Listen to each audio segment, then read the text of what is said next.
Let's take a different view of our weather maps. Instead of looking at them from the top down, we'll look at the landmass of our viewing area from a side perspective. Here is the elevation map from Lexington, Nebraska to Cheyenne, Wyoming. It is a distance of 265 miles, and this graph shows the slope up as you travel from east to west across our coverage area.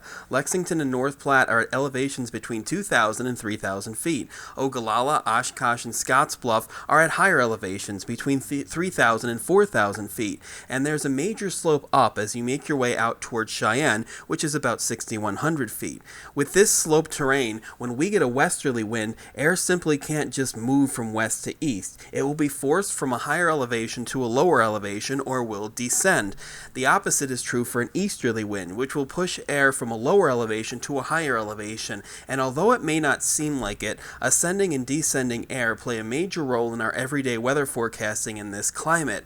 We spend a majority of the time with a westerly wind at the surface, causing descending air. Air molecules falling from a higher elevation to a lower elevation is a dry and warm process. So typically when we have a west wind, we have lots of sunshine and temperatures are well above average. This is the main reason we reach 50 to 60 degrees many times during the winter and why the snow that does fall doesn't stick around very long. But a change in the pattern can give us an easterly wind, which causes upslope rising air. When air molecules move up in the atmosphere, it's a cooling process that wrings out the moisture. So this is the pattern where we have a very cloudy and cold day and when several inches of snow can fall. Think back to February 2021 when we spent 3 weeks in this pattern. We could not get rid of an easterly wind, leading to an extremely cold air mass and several bouts of snow. For NBC Nebraska, I'm Chief Meteorologist Justin Fanfarelli.